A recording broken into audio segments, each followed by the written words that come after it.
সাপ্তাহিক ছুটির দিনে কর্মব্যস্ত প্রধানমন্ত্রী তারেক রহমান অফিস করছেন তেজগাঁও কার্যালয়ে।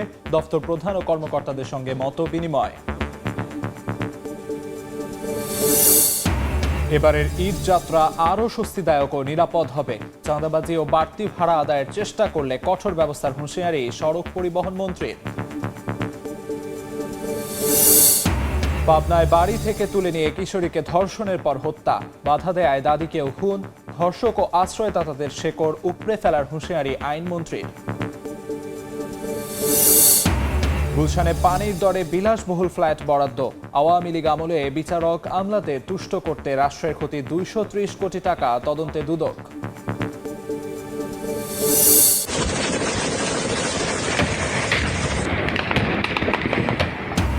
পাকিস্তান আফগানিস্তান সংঘাত আরও তীব্র, বাড়ছে প্রাণহানি, ক্ষয়ক্ষতি। শাহবাজ শরীফের প্রশংসা ট্রাম্পের, অবিলম্বে যুদ্ধবিরতির তাগিদ জাতিসংঘের।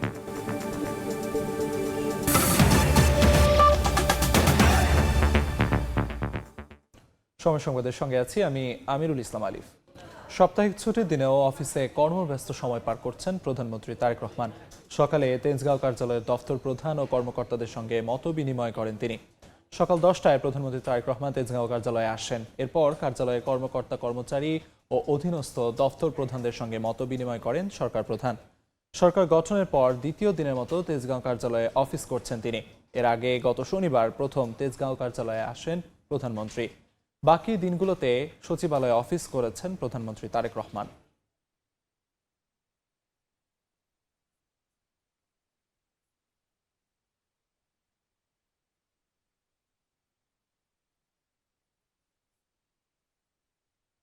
এই মুহূর্তে তেজগাঁওয়ে প্রধানমন্ত্রীর কার্যালয়ের সামনে আছেন রিপোর্টার প্রসূন আশিস। সরাসরি যাচ্ছি তার কাছে।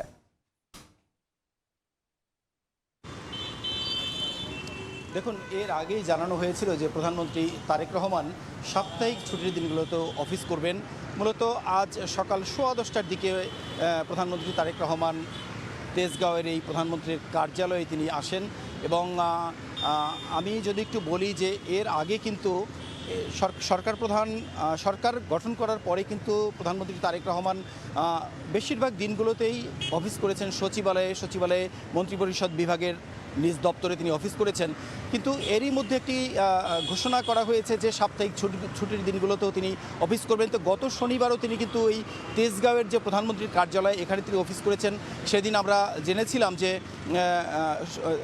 কার্যালয়ে প্রবেশের আগেই তিনি এই যে প্রধানমন্ত্রীর কার্যালয়, সেই চত্বরে তিনি একটি চাপা ফুলের গাছ তিনি মূলত রোপণ করেছেন এবং এর পরপরই কিন্তু কর্মকর্তা কর্মচারীদের সঙ্গে শুভেচ্ছা বিনিময় করেছিলেন। তো আজ 10:15 প্রবেশ করার পরেই আমরা জেনেছি যে 10:30 থেকেই এই কার্যালয়ের যারা কর্মকর্তা কর্মচারী রয়েছেন এবং এই কার্যালয়ের অধীনস্থ যারা বিভিন্ন অধীনের প্রধান যারা রয়েছেন, বিভিন্ন দপ্তরের প্রধান যারা রয়েছেন, তাদের সঙ্গে তিনি মত বিনিময় করেছেন এবং কিছুক্ষণ আগে সেই মত বিনিময়টি শেষ হয়েছে বলে আমরা জানতে পেরেছি। তো সরকার গঠনের পর থেকে কিন্তু এই দ্বিতীয় দিনের মতোই তিনি এই কার্যালয়ে অফিস করছেন। বাকি দিনগুলো তিনি সচিবালয়ে মূলত তিনি অফিস করেছেন এবং প্রচণ্ড ব্যস্ত সময় তিনি পার করেছেন। বিভিন্ন প্রতিদিনই প্রায় অনেকগুলো বৈঠক এবং অনেকগুলো নির্ধারিত কর্মসূচি ছিল, সেগুলো তিনি করেই সময় কাটিয়েছেন। তো এই যে মিটিংটি এখন শেষ হলো, সেই মিটিংয়ের কিছুক্ষণের পরে হয়তো সেই মিটিংয়ে কী সিদ্ধান্ত হলো, কী আলোচনা হলো, সেটি আমরা জানার চেষ্টা করব। আমরা যতটা শুনতে পেরেছি যে প্রধানমন্ত্রীর প্রেস সেক্রেটারি তিনি কিছুক্ষণ পরে সাংবাদিকদের ব্রিফ করে জানাবেন মূলত কী সিদ্ধান্ত হয়েছে। তো সেটি যদি হয় আমরা হয়তো জানাতে পারবো। এই ছিল সবশেষ তথ্য প্রধানমন্ত্রীর কার্যালয় থেকে। সরাসরি যুক্ত ছিলাম প্রধানমন্ত্রীর কার্যালয়ে। তারেক রহমানের নেতৃত্বে স্থিতিশীল বাংলাদেশের প্রত্যাশার কথা জানিয়েছেন মুসলিম বিশ্বের নেতারা। সৌদি আরব থেকে ফিরে শাহজালাল বিমানবন্দরে ব্রিফিংয়ে পররাষ্ট্রমন্ত্রী আরও জানান, জাতিসংঘ সাধারণ পরিষদের 81তম অধিবেশনের সভাপতি পদে নির্বাচনে বাংলাদেশের প্রার্থিতার প্রতি সমর্থনের আশ্বাস দিয়েছে ওআইসিভুক্ত বিভিন্ন দেশ। সৌদি আরবের জেদ্দায় ওআইসির ফিলিস্তিন বিষয়ক নির্বাহী সভায় অংশ নিয়ে দেশে ফিরেছেন পররাষ্ট্রমন্ত্রী ডক্টর খলিলুর রহমান ও প্রধানমন্ত্রীর পররাষ্ট্র বিষয়ক উপদেষ্টা হুমায়ুন কবির। শুক্রবার মধ্যরাতে শাহজালাল আন্তর্জাতিক বিমানবন্দরে পৌঁছে সফরের খুঁটিনাটি তুলে ধরেন তারা। জানান, সভার ফাঁকে মালদ্বীপ, পাকিস্তান, তুরস্ক, ফিলিস্তিন ও সৌদি আরবের প্রতিনিধির সঙ্গে আলোচনা হয়েছে। জাতিসংঘের সাধারণ পরিষদ পররাষ্ট্রমন্ত্রী জানান, জাতিসংঘ সাধারণ পরিষদের ৮১তম অধিবেশনের সভাপতি পদে নির্বাচনে বাংলাদেশের প্রার্থিতার প্রতি সমর্থন দেওয়ার আশ্বাস দিয়েছে ওআইসিভুক্ত বিভিন্ন দেশ। এই সমর্থনকে কাজে লাগিয়ে জয়ী হওয়ার বিষয়ে আশাবাদী প্রধানমন্ত্রীর উপদেষ্টা। প্রত্যেকটি দেশ আমাদেরকে বিপুল সমর্থন দিয়েছে এবং আমাদের জন্য জাতিসংঘে কাজ করবার জন্য প্রতিশ্রুতি দান করেছে। সবাই আমাদেরকে জোরালো সমর্থন জানাচ্ছে যে আপনারা দাঁড়ান, এগিয়ে আসেন। তো দেখি আমরা এটার অ্যাসেসমেন্ট স্টক থেকে এটা করবো একটা পর্যায়ে। বাট মানে সফরটা অত্যন্ত সফল এবং ভালো হয়েছে। বিভিন্ন দেশের প্রতিনিধির সঙ্গে সাইডলাইন বৈঠক প্রসঙ্গে পররাষ্ট্রমন্ত্রী জানান, প্রধানমন্ত্রী তারেক রহমানের নেতৃত্বে বাংলাদেশে দীর্ঘমেয়াদী স্থিতিশীলতার বিষয়ে আশা প্রকাশ করেন মুসলিম বিশ্বের নেতারা। মাননীয় প্রধানমন্ত্রী জনাব তারেক রহমানকে আন্তরিক শুভেচ্ছা জানিয়েছেন এবং তারা আশা প্রকাশ করেছেন তার নেতৃত্বে বাংলাদেশ একটা দীর্ঘকালীন রাজনৈতিক স্থিতিশীলতা এবং ব্যাপক প্রবৃদ্ধি অর্জন করতে পারবে। পাকিস্তান আফগানিস্তান যুদ্ধ পরিস্থিতি মঙ্গলজনক নয় উল্লেখ করে খলিলুর রহমান জানান, প্রকাশ্যে না হলেও বন্ধু দেশগুলোকে বুঝিয়ে সংঘাত বন্ধের চেষ্টা করবে বাংলাদেশ। দুঃখজনক ব্যাপার, আমরা প্রকাশ্যে এই বিষয়ে কিছু বলছি না।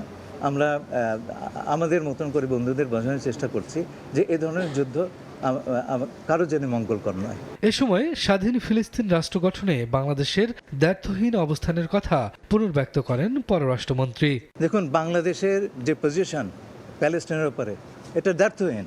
শফিকুজ্জামান রুবেল, সময় সংবাদ, ঢাকা। 10 মার্চ নিজ জেলা বগুড়া যাচ্ছেন বিএনপি চেয়ারম্যান ও প্রধানমন্ত্রী তারেক রহমান। ফ্যামিলি কার্ড বিতরণ কার্যক্রম উদ্বোধন করবেন তিনি। ঘরের ছেলে আসার খবরে উচ্ছ্বসিত সাধারণ মানুষ। এবার উন্নয়ন বঞ্চনা থেকে মুক্তি চান বগুড়াবাসী। শাহাদুল ইসলামের ক্যামেরায় আব্দুল আওয়ালের রিপোর্ট। প্রধানমন্ত্রী নির্বাচিত হওয়ার পর প্রথমবারের মতো তারেক রহমান আসছেন শিকরের শহরে। কৈশোর থেকে শুরু হওয়া সংগ্রামের দিনগুলো আর হাজারো স্মৃতির ফুলঝুরি মিলিয়ে বগুড়ায় তার রাজনৈতিক জীবনের প্রথম পাঠশালা।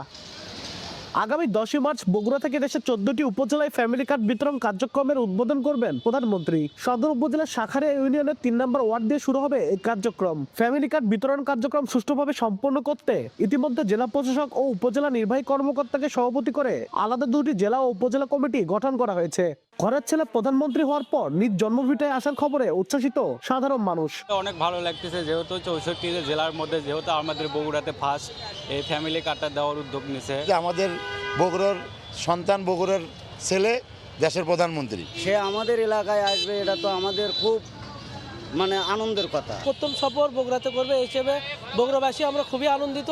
প্রধানমন্ত্রীর সফরের খবরটি নিশ্চিত করেন স্থানীয় পল্লী উন্নয়ন ও সমবায় প্রতিমন্ত্রী মীর শাহে আলম। ইতিমধ্যেই ফ্যামিলি কার্ডের খবর আপনারা পেয়েছেন, যেটি পাইলট প্রোগ্রাম হিসাবে 14টি উপজেলায় আমরা শুরু করতে যাচ্ছি ঈদের আগেই। সবকিছু ঠিক থাকলে আগামী 10 মার্চ বগুড়াতে উনি এটা আনুষ্ঠানিক উদ্বোধন করবেন। এর আগে নির্বাচনী জনসভায় গত 29 জানুয়ারি দীর্ঘ 2 দশক পর পৈতৃক ভিটা বগুড়া এসেছিলেন প্রধানমন্ত্রী তারেক রহমান। আব্দুল আউয়াল, সময় সংবাদ, বগুড়া। এবারের ঈদযাত্রা হবে আরও স্বস্তিদায়ক ও নিরাপদ। বাড়তি ভাড়া আদায়ের চেষ্টা করলে কঠোর ব্যবস্থা নেওয়ার হুঁশিয়ারি দিয়েছেন সড়ক পরিবহন মন্ত্রী শেখ রবিউল আলম। সকালে নারায়ণগঞ্জ নদী বন্দরে নির্মাণাধীন নতুন টার্মিনাল ভবন, খানপুরের আইসিটি অ্যান্ড বাল্ক টার্মিনাল এবং ড্রেজার বেইজ কার্যক্রম পরিদর্শন শেষে এই হুঁশিয়ারি দেন তিনি। ঈদকে সামনে রেখে মহাসড়কে পরিবহনে চাঁদাবাজি করলে জড়িতদের বিরুদ্ধে ফৌজদারি আইনে ব্যবস্থা নেওয়া হবে বলেও জানান মন্ত্রী।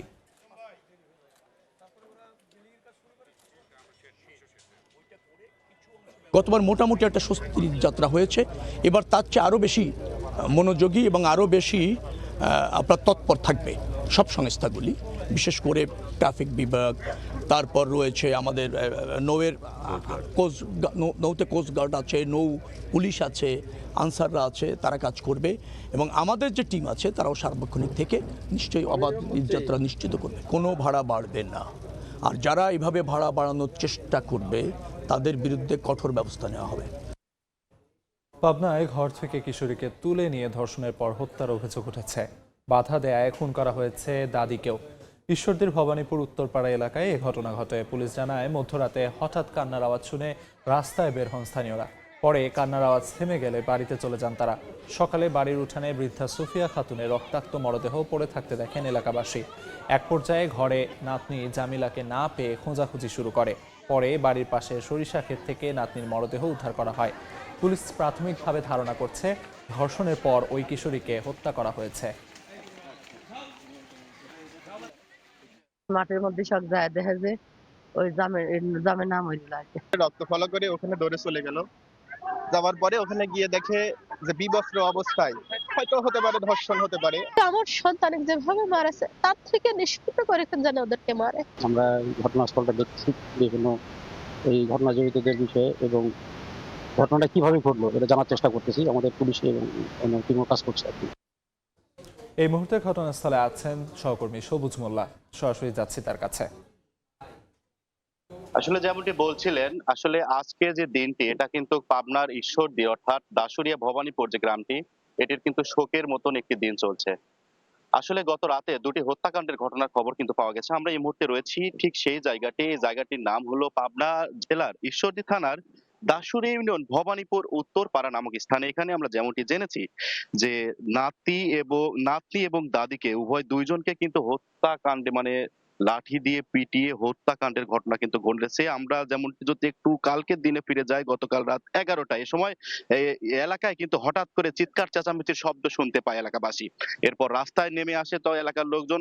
এই সময় আবার চিৎকার চেঁচামেচি কিন্তু মানে থেমে যায়। এর পরবর্তীতে কিন্তু তারা আবার নিজ বাড়িতে চলে গেলে পরবর্তীতে পরের দিন অর্থাৎ আজ সকালে স্থানীয় কয়েকজন দেখতে পায় যে সেই বাড়িতে জয়নাল হোসেন নামের একজন ব্যক্তি, তার মার মরদেহ কিন্তু মানে তার মরদেহ, রক্তাক্ত মরদেহ কিন্তু এখানে পাওয়া যায় তার বাড়িতে। এরপর আশেপাশে কিন্তু খেয়াল করলে দেখা যাবে যে ওড়না, একটু কিছুক্ষণ আগে জামা কাপড় পাওয়া যায় কিন্তু জয়নাল হোসেনের মেয়ে অর্থাৎ জামিলা, তার বয়স কিন্তু 17 বছর। তিনি কালিকাপুর ইসলামিয়া দাখিলি মাদ্রাসার ছাত্রী ছিলেন। সেক্ষেত্রে আমরা একটু যদি বলতে পারি যে সেক্ষেত্রে আমরা ধারণা করছি যে তার কিন্তু 200 মিটার দূরেই কিন্তু তার একটি গমের ক্ষেতে তার বিবস্ত্র মরদেহ উদ্ধার করা হয়। আমরা প্রাথমিকভাবে সাধারণ মানুষদের সঙ্গে কথা বলেছি, পুলিশ প্রশাসনের সাথে কথা বলছি। পুলিশ প্রাথমিকভাবে ধারণা করছে যে এটি আসলে পরিকল্পিত একটি কাণ্ড হতে পারে, কিংবা মেয়েটিকে নিয়ে যাওয়ার জন্য, ধর্ষণ করার জন্য এসেছিলেন। তার দাদি হয়তো টের পেয়ে যাওয়ার কারণে কিন্তু তাকে, মেয়েটিকে নিয়ে যাওয়ার সময় দাদিকে লাঠির আঘাত দেওয়া হয় এবং ধারণা করা হচ্ছে যে মেয়েটিকেও পরবর্তীতে ধর্ষণ পরবর্তীতে হত্যা করা হয়। আর পুলিশ বলছে এখন পর্যন্ত আইন শৃঙ্খলা পরিস্থিতি যতটুকু করার দরকার সেভাবে পুলিশ প্রশাসন কাজ করছে। রাজশাহী থেকে ডিআইজিও আসছেন। সন্দেহভাজন দু একজনকে আসলে এখন পর্যন্ত আইনের আওতায় নিয়ে আসা হয়েছে, জিজ্ঞাসাবাদ চলছে। এই ছিল আমার কাছে সর্বশেষ। পাবনা থেকে সবশেষ খবরাখবর জানাচ্ছিলেন সহকর্মী সবুজ মোল্লা। নরসিংদীতে ধর্ষণের ঘটনা ধামাচাপা দিতে কিশোরীকে বাবার কাছ থেকে ছিনিয়ে নিয়ে হত্যার ঘটনার প্রধান আসামি নুরাকে গ্রেফতার করেছে পুলিশ।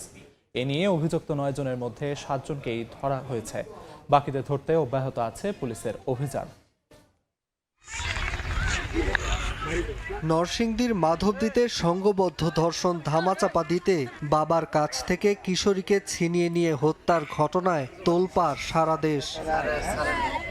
2 দিনের অভিযানের পর ধরা পড়েছে সংঘবদ্ধ ধর্ষণ মামলার প্রধান আসামি নুরা।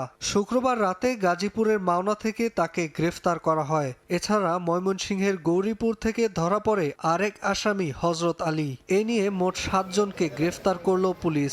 ধর্ষণ 4 জনের মধ্যে 2 জনকে আমরা গ্রেফতার করতে সক্ষম হয়েছি এবং সালিশকারী 5 জনের মধ্যে 3 জনকে আমরা অ্যারেস্ট করেছি। কিশোরী আমেনা হত্যা মামলার প্রধান আসামি কিশোরী আমেনাকে ধর্ষণের পর হত্যা করেছিল। 1-2 মাইল রাস্তা আমরা দৌড়ে আমরা তাকে গ্রেফতার করতে সক্ষম হয়েছি। মেয়েকে সংঘবদ্ধ ধর্ষণ ও বাবার কাছ থেকে কেড়ে নিয়ে হত্যায় জড়িতদের দৃষ্টান্তমূলক শাস্তি দাবি করেন শোকে বিহ্বল মা। আমার এই কথা, আমি খালি বিচারই চাই, আমি আর কোনো বিচার কিছু চাই না। বৃহস্পতিবার মাধবদীর কোতালিরচর এলাকায় সরিষা ক্ষেত থেকে 15 বছর বয়সী কিশোরীর লাশ উদ্ধার করে পুলিশ। স্বজনদের অভিযোগ 15 দিন আগে কর্মস্থল থেকে বাড়ি ফেরার পথে কিশোরীটিকে তুলে নিয়ে ধর্ষণ করে স্থানীয় বখাটে নোরার নেতৃত্বে 5 থেকে 6 জন। এ ঘটনায় দুপক্ষের মধ্যে মীমাংসা করে দেন ইউনিয়ন বিএনপি নেতা আহমদ আলী। পরে বিচার চাইলে মেয়েটিকে তার বাবার কাছ থেকে ছিনিয়ে নিয়ে হত্যা করা হয়। এ ঘটনায় আহমদ আলীকে দল থেকে বহিষ্কার করেছে বিএনপি। সময় সংবাদ, নরসিংদী। ধর্ষক ও তার আশ্রয়দাতাদের শেকড় উপড়ে ফেলার হুঁশিয়ারি দিয়েছেন আইনমন্ত্রী মোহাম্মদ আসাদুজ্জামান। সকালে ঝিনাইদহ জেলা প্রশাসকের সম্মেলন কক্ষে মতবিনিময় সভা শেষে সাংবাদিকদের প্রশ্নের জবাবে এ কথা বলেন তিনি। মন্ত্রী বলেন, দেশের বিভিন্ন স্থানে নারী ও শিশু ধর্ষণকারীদের বিরুদ্ধে কঠোর ব্যবস্থা নেওয়া হবে। সরকার আইনসঙ্গতভাবে ফ্যাসিস্টদের বিচার করতে বদ্ধপরিকর বলেও জানান আইনমন্ত্রী।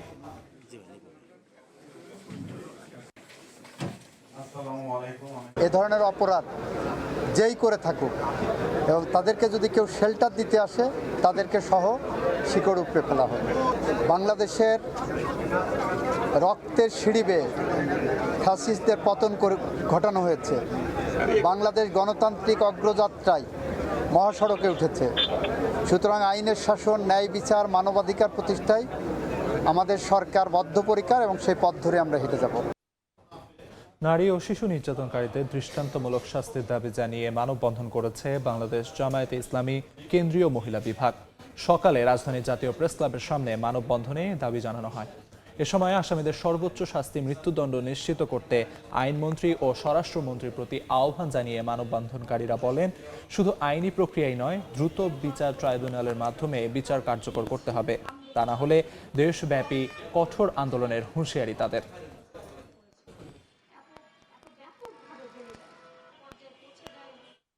সময় সংবাদে আরও থাকছে, ছোটদের পদচারণায় মুখর অমর একুশে বইমেলার শিশু প্রহর। পাপেট শো দেখে উচ্ছ্বাস, বইয়ের রাজ্যে হারাতে ছুটির দিনে স্টলে স্টলে ঘুরছে বাবা মায়ের হাত ধরে। এখানে রাজুকের ফ্ল্যাট নিয়ে লঙ্কা কাণ্ড। বাজার দরের অর্ধেক দামে প্রভাবশালী আমলা ও বিচারপতিদের বিলাসবহুল ফ্ল্যাট বরাদ্দ দিয়ে রাষ্ট্রের 230 কোটি টাকা ক্ষতির অভিযোগ উঠেছে। আওয়ামী লীগ আমলের এই রূপসা প্রকল্পের অনিয়ম ও নেপথ্য সিন্ডিকেট ধরতে মাঠে নেমেছে দুদক। বিস্তারিত তাসনিম তৌহিদের প্রতিবেদনে। রাজধানীর অভিজাত এলাকা গুলশান, যেখানে একটি ফ্ল্যাটের প্রতি বর্গফুটের বাজার মূল্য প্রায় 30,000 টাকা, অথচ রাজুক তা বিলিয়ে দিয়েছে নামমাত্র মূল্যে। দুদকের অভিযোগ, 2024 সালে বিচারক ও আমলাদের তুষ্ট করতে 3000 স্কয়ার ফিটের বেশি 48টি বিলাসবহুল ফ্ল্যাট বরাদ্দ দেয় শেখ হাসিনা সরকার। প্রতি বর্গফুটের মূল্য ধরা হয় মাত্র 14,500 টাকা।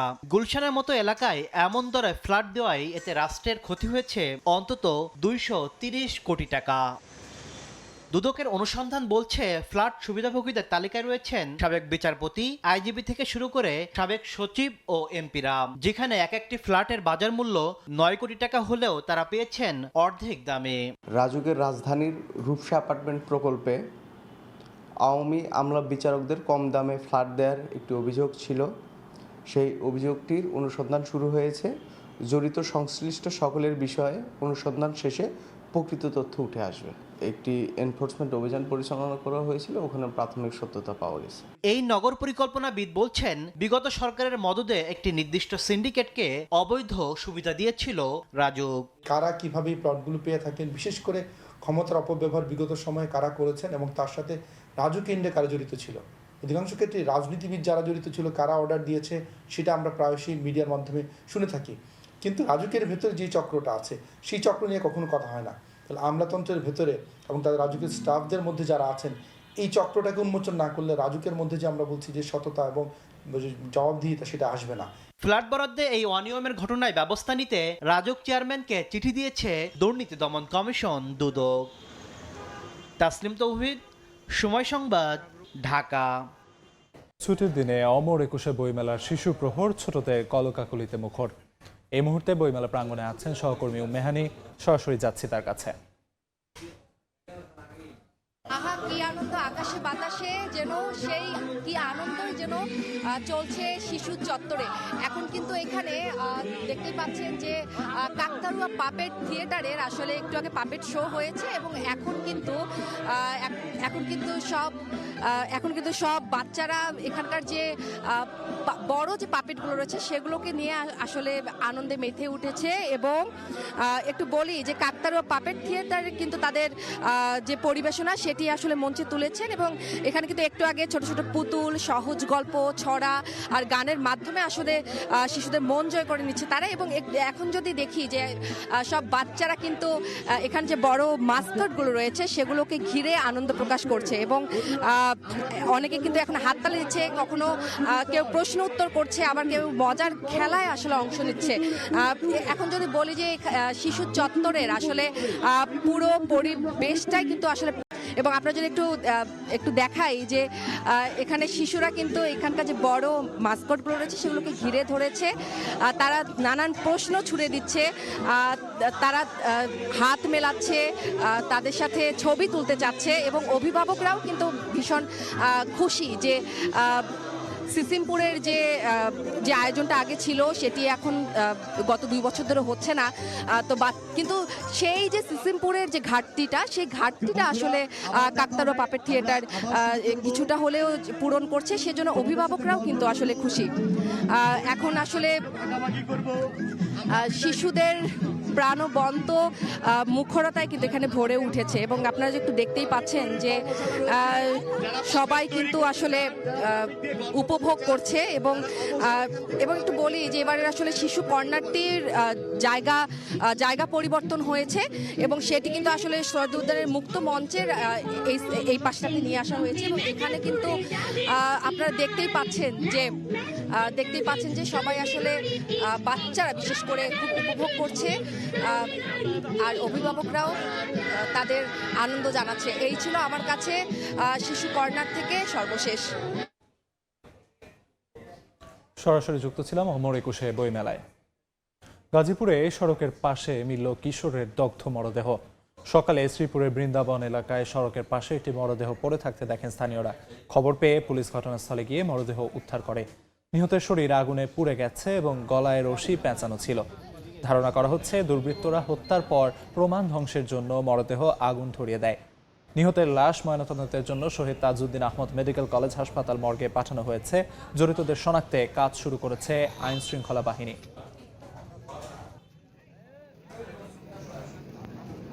সময় সংবাদে আরও থাকছে, ইলিশের উৎপাদন বাড়াতে 6 অভয় আশ্রমে 2 মাস মাছ ধরায় নিষেধাজ্ঞা মধ্যরাত থেকে কার্যকর। ঈদের আগে আয় বন্ধে জেলেদের উদ্বেগ, কষ্ট লাঘবে সহায়তার চাল বিতরণ। এবার বাণিজ্যের সংবাদ।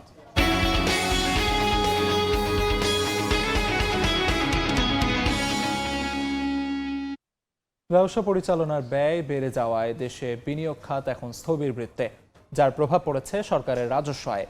ব্যবসায়ীরা বলছেন ব্যয় কাঠামোতে পুনর্গঠন প্রয়োজন। একই সঙ্গে রাজস্ব ঘাটতি ও ব্যবসায়িক মন্দাকে অর্থনীতির জন্য সতর্ক সংকেত হিসেবে দেখছেন বিশ্লেষকরা। সিলিয়া সুলতানের প্রতিবেদন। শুধুমাত্র কম মূল্যের শ্রম বিনিয়োগকে আকর্ষণ করে না।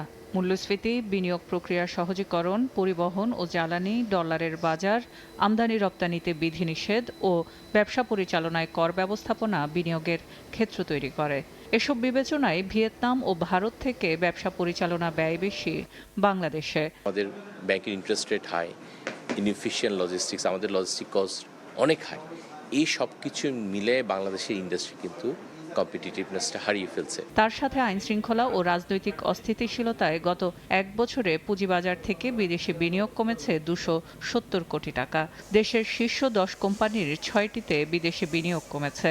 2024-25 অর্থ বছরে বাংলাদেশ ইনভেস্টমেন্ট ডেভেলপমেন্ট অথরিটি বিডায় দেশি বিদেশি বিনিয়োগ প্রস্তাব নিবন্ধন কমেছে 58%।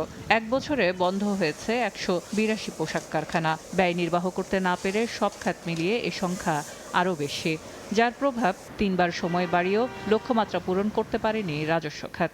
কিন্তু বিনিয়োগকারীরা এখন বাড়তি সতর্ক অবস্থায়। তাদের মতে ব্যয় কাঠামোতে পুনর্গঠন প্রয়োজন। এটা আমার লক্ষ্য, তুমি কি লক্ষ্য পর্যন্ত উৎপাদন করতে পারবা কিনা, সেই লক্ষ্য অনুযায়ী আমাকে ট্যাক্স দিতে পারবা কিনা। It has to be vice versa relationship. আপনাকে দিতে কোনো অসুবিধা নেই, সরকারকে দিতে আমার কোনো অসুবিধা, কিন্তু সরকারকে আমাকে ওই সুযোগটা করে দিতে হবে যাতে আমি 40% ট্যাক্সটা দিতে পারি। রাজস্ব ঘাটতি ও ব্যবসায়িক মন্দা দুটো মিলে জটিল পরিস্থিতিতে পড়তে যাচ্ছে নতুন সরকার। অর্থনীতির জন্য এটি সতর্ক সংকেত বলে মনে করেন অর্থনীতিবিদরা। কস্ট অফ ডুইং বিজনেস যখন বেড়ে যাবে তখন অটোমেটিক্যালি কিন্তু ব্যবসায়ীদের জন্য কর দেওয়াটা অনেক কষ্টকর হয়ে যাবে এবং তাদের কর দেওয়াটা কষ্টকর হয়ে গেলে কিন্তু আলটিমেটলি দেখা যাবে কালেকশন কমে আসবে। তো এইটা কমে গেলে আপনার ঋণ নির্ভরতা বাড়বে, ঋণ নির্ভরতা বাড়ার সাথে সাথে ট্রেজারি বিল বন্ডের সুদের হার বাড়বে, সেগুলো বাড়ার সাথে সাথে কিন্তু ব্যাংকিং হারেও দেখা যাচ্ছে আপনার লেন্ডিং ডিপোজিট রেটের মধ্যে একটা ইমব্যালেন্স চলে আসবে। সংশ্লিষ্টদের মতে শুধুমাত্র পোশাক খাত ও রেমিটেন্সের উপর নির্ভর করে থাকলেই প্রবৃদ্ধি সম্ভব নয়, বরং রপ্তানির ঝুড়ি সমৃদ্ধ করতে পণ্যের বৈচিত্র্যতা প্রয়োজন বাংলাদেশের। সেলিয়া সুলতানা, সময় সংবাদ, ঢাকা। মধ্যরাত থেকে দেশের 6 অভয়াশ্রমে শুরু হচ্ছে মাছ শিকারে 2 মাসের নিষেধাজ্ঞা। সরকারের এই সিদ্ধান্তে ইলিশ উৎপাদনের সম্ভাবনা বাড়বে। সরকারি খাদ্য সহায়তার চাল বিতরণ শুরু হলেও ঈদের আগে আয় বন্ধে উদ্বিগ্ন জেলেরা। শেষ সময়ে নদীর বুকে জাল ফেলতে ব্যস্ত জেলেরা। তবে এই দৃশ্য আর দেখা যাবে না আগামী 2 মাস। 1 মার্চ থেকে 30 এপ্রিল পর্যন্ত শুরু হচ্ছে 6 অভয়াশ্রমে মাছ ধরায় নিষেধাজ্ঞা। পটুয়াখালী তেঁতুলিয়া নদীসহ বিভিন্ন নদ নদী থেকে এরই মধ্যে জাল ও নৌকা নিয়ে তীরে ফিরতে শুরু করেছেন জেলেরা। তবে রোজার মাসে আয় বন্ধ হয়ে যাওয়ার শঙ্কায় তারা। এই টাইমে তো অবরোধ দিয়ে থাকে, তাহলে কেমনে মানুষ চলবে? যে চাল দেয় সরকার ওতে 2-4 দিনের বেশি যায় না। সরকারি নিষেধাজ্ঞা অমান্য করে মাছ ধরলে জাল জব্দ, জেল জরিমানা সহ কঠোর ব্যবস্থা নেওয়া হবে বলে জানান প্রশাসনের শীর্ষ কর্মকর্তা। যারা আইন মেনে চলবে না তাদের বিরুদ্ধে সকল আইন শৃঙ্খলা বাহিনীর সহযোগিতা নিয়ে অভিযান পরিচালনা করব এবং মোবাইল কোর্ট পরিচালনা করব। নিষেধাজ্ঞা সফল করতে চাঁদপুরের পদ্মা ও মেঘনার জেলেরাও মাছ ধরা থেকে বিরত রয়েছে। তবে আয়ের পথ বন্ধ থাকায় পরিবারের সদস্যদের নিয়ে কষ্টে দিন কাটছে তাদের। আমরা দুগা জাইলা কাটা সাইল পাই, হ্যাঁ শান্তি মতন পাই না, ঠিক মতন পাই না। চাল লগে মনে করেন এই যদি টাকা পয়সা করে দেয় তো তাহলে কি আরো ভালো হয়। যদিও নিবন্ধিত জেলেদের জন্য 40 কেজি করে চাল বিতরণ করা হবে বলে জানান জেলা মৎস্য কর্মকর্তা। সরকারি যে প্রণোদনা 4 মাস প্রতি মাসে 40 কেজি চাল ওটা তো চলমান থাকবে। অভয়াশ্রমে সব ধরনের মাছ ধরা বন্ধ ঘোষণার পাশাপাশি জাটকা ক্রয় বিক্রয়, মজুত ও পরিবহনও নিষিদ্ধ করেছে সরকার। ফাহরিয়া ফারজানা, সময় সংবাদ। দেখছেন সময় সংবাদ। আন্তর্জাতিক প্রসঙ্গ। ইরানে হামলা চালিয়েছে ইসরায়েল। স্থানীয় সময় শনিবার রাজধানী তেহরানে বেশ কয়েকটি বিস্ফোরণের শব্দ শোনা যায়। তেহরানের রাষ্ট্রীয় টেলিভিশনে বিস্ফোরণের বিষয়টি নিশ্চিত করেছে। এদিকে ইসরায়েলের প্রতিরক্ষা মন্ত্রী দেশটিতে জরুরি অবস্থা ঘোষণা করেছেন। ইরানের পাল্টা হামলার আশঙ্কায় সাধারণ মানুষকে সতর্ক থাকার আহ্বান জানানো হয়েছে। গেল কয়েকদিন ধরে ইরানের হামলার হুমকি দিয়ে আসছেন মার্কিন প্রেসিডেন্ট ডোনাল্ড ট্রাম্প। বারবার ইরানকে পারমাণবিক কর্মসূচি সীমিত করতে বললেও অস্বীকৃতি জানায় তেহরান। আফগানিস্তান পাকিস্তানে চলছে পাল্টাপাল্টি হামলা। ইসলামাবাদের দাবি, অভিযানে এখন পর্যন্ত 3000 জন তালেবান সদস্য নিহত হয়েছেন, আহত হয়েছেন 500-র বেশি। আফগানিস্তানের বিভিন্ন শহরে পাকিস্তানের বিমান হামলার পর সংলাপের প্রস্তাব দিয়েছে তালেবান প্রশাসন। এদিকে পাকিস্তানের হামলাকে সমর্থন জানিয়েছে যুক্তরাষ্ট্র। দীর্ঘ কয়েক মাসের চাপা উত্তেজনার পর একদিন ধরে পাল্টাপাল্টি হামলা চালিয়ে যাচ্ছে পাকিস্তান আফগানিস্তান। শুক্রবার সকাল থেকে একে অপরের বিরুদ্ধে বিমান ও ড্রোন হামলা এবং স্থল অভিযানের দাবি তুলছে দুই পক্ষই। হতাহতের সংখ্যা নিয়ে পাল্টাপাল্টি তথ্য দিচ্ছে ইসলামাবাদ ও কাবুল। পাকিস্তানের প্রধানমন্ত্রীর মুখপাত্র জানান তাদের অভিযানে আফগান বাহিনীর বহু সেনা হতাহত হয়েছে। এছাড়া আফগানিস্তানের 89টি সেনা চৌকি এবং 135টি ট্যাঙ্ক ও সাঁজোয়া যান ধ্বংস করা হয়েছে। দেশটির 29টি স্থানে হামলা চালানোর দাবিও করেছে শাহবাজ প্রশাসন। অন্যদিকে আফগানিস্তানের তালেবান সরকারের একজন মুখপাত্র দাবি করেন তাদের হামলায় বেশ কয়েকজন পাকিস্তানি সেনা নিহত হয়েছেন, 19টি সেনা চৌকিও ক্ষতিগ্রস্ত হয়েছে। তিনি স্বীকার করেন পাকিস্তানের হামলায় কয়েকজন তালেবান যোদ্ধা নিহত হয়েছেন। এছাড়া আফগানিস্তানের নানগারহার প্রদেশে বেশ কয়েকজন বেসামরিক হতাহত হয়েছেন। বিভিন্ন শহরে পাকিস্তানের বিমান হামলার পর সংলাপের প্রস্তাব দিয়েছে তালেবান প্রশাসন। জাতিসংঘ সতর্ক করেছে সংঘাত দীর্ঘায়িত হলে আফগানিস্তানের মানবিক সংকট আরও ভয়াবহ হতে পারে। ইরান ও ইউরোপীয় ইউনিয়ন তাৎক্ষণিক উত্তেজনা প্রশমন করে সংলাপ শুরুর তাগিদ দিয়েছে। যুক্তরাষ্ট্র পাকিস্তানের আত্মরক্ষার অধিকারের প্রতি সমর্থন জানালেও পরিস্থিতি নিবিড়ভাবে পর্যবেক্ষণের কথা বলেছে। ইসলামাবাদের হামলাকে সমর্থন জানিয়ে প্রধানমন্ত্রী শাহবাজ শরীফের ভূয়সী প্রশংসা করেছেন মার্কিন president Donald Trump. Nadim Marjan, Somoy Sangbad. সময় সংবাদ। খেলার খবর। টি-20 বিশ্বকাপে নিউজিল্যান্ডের হারের সুবাদে পাওয়ার সুযোগ কাজে লাগাতে মাঠে নামবে পাকিস্তান। ক্যান্ডিতে তাদের প্রতিপক্ষ শ্রীলঙ্কা। ম্যাচ শুরু হবে সন্ধ্যা 7:30টায়। সুপার 8-এর গ্রুপ 2-তে 1 পয়েন্ট নিয়ে টেবিলের 3-এ আছে পাকিস্তান, 3 পয়েন্ট নিয়ে 2-এ নিউজিল্যান্ড। তবে নেট রান রেট মাইনাসে আছে পাকিস্তানিদের, অর্থাৎ সেমিফাইনালে যেতে শ্রীলঙ্কার বিপক্ষে বড় ব্যবধানে জিততে হবে সালমান আগার দলকে। পাল্লে খেলেতে আগে ব্যাটিং করলে জয়ের ব্যবধান হতে হবে 64 রানের, আর পরে ব্যাটিং করলে জিততে হবে 13 ওভার 1 বলের মধ্যে। এদিকে আগেই ছিটকে যাওয়া দাসুন সানাকার দল চাইবে জয় দিয়ে আসরটা শেষ করতে। সময় সংবাদের শীর্ষ সংবাদগুলো জানিয়ে দিচ্ছি আরেকবার। ইরানে ইসরায়েলের ক্ষেপণাস্ত্র হামলা, তেহরানে খামেনি কার্যালয়ের সামনে বিস্ফোরণ, পাল্টা হামলার আশঙ্কায় তেল আবিবে জরুরি অবস্থা জারি। সাপ্তাহিক ছুটির দিনেও কর্মব্যস্ত প্রধানমন্ত্রী তারেক রহমান। অফিস করছেন তেজগাঁও কার্যালয়ে, দপ্তর প্রধান ও কর্মকর্তাদের সঙ্গে মত বিনিময়। এবং পাবনায় বাড়ি থেকে তুলে নিয়ে কিশোরীকে ধর্ষণের পর হত্যা, বাধা দেয় দাদিকেও খুন, ধর্ষক ও আশ্রয়দাতাদের শেকড় উপড়ে ফেলার হুঁশিয়ারি আইনমন্ত্রীর।